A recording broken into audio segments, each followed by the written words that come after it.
Shalom Godly Family yang dikasihi Tuhan. Firman Tuhan pemberi semangat dalam hidup kita pagi ini hadir bersama teh hangat. Teduhkan hati, hadirkan semangat. Firman Tuhan pemberi semangat kali ini terdapat di dalam Daniel 5 ayat 1-12.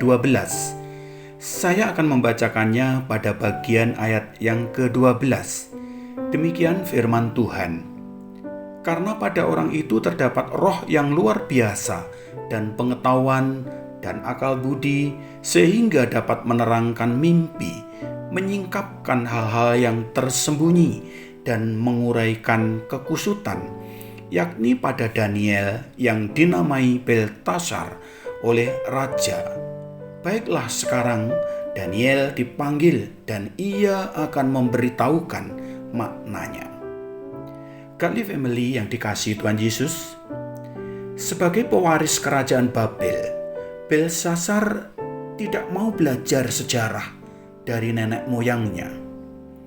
Nampaknya ia sengaja melupakan masa lalu, bahwa ayahnya pernah dihukum Tuhan hingga hidup seperti hewan.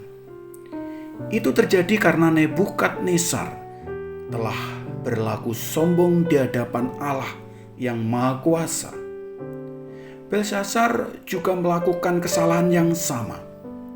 Bahkan ia melakukan hal yang lebih jahat dari Nebukadnezar. Kekuasaan yang ia miliki membuat ia tidak punya rasa takut pada siapapun, bahkan kepada Allah Israel yang seharusnya ia kenal melalui riwayat hidup ayahnya. Maka ia pun berlaku sembarangan terhadap Allah. Hal itu diperlihatkan pada pesta yang ia selenggarakan.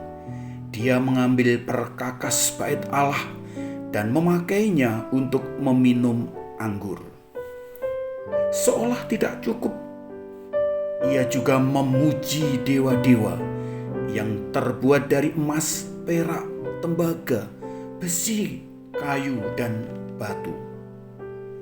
Terhadap hal ini jelas saja Allah marah kepada manusia yang melecehkan kekudusan hadiratnya. Kemarahan Tuhan itu lalu disampaikan melalui tulisan di dinding. Saudaraku, ketakutan melanda hati sang raja ketika melihat jari-jari yang menuliskan kalimat di dinding istana raja yang tidak ia pahami, baik isi maupun artinya.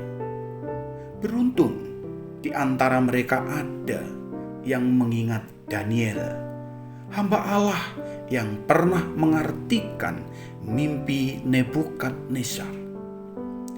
Ketika akhirnya Daniel menyampaikan makna kalimat tersebut, barulah tampak bahwa sesungguhnya Tuhan sedang murka.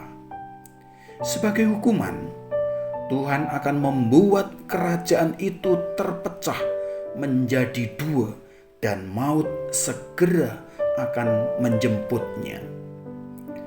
Godly Family yang dikasihi Tuhan, sungguh mengerikan akibat yang terjadi karena kesombongan. Kita perlu belajar dari riwayat hidup tokoh Alkitab, baik dari setiap teladan yang baik maupun dari setiap kesalahan yang mereka telah perbuat. Untuk itu, semestinya kita bukan sekadar membaca Alkitab, tetapi juga menyimak keteladanan apa yang kita pelajari dari tiap tokoh, dan peringatan apa pula yang perlu kita camkan baik-baik. Kiranya kita tidak terjatuh ke dalam kesalahan yang sama.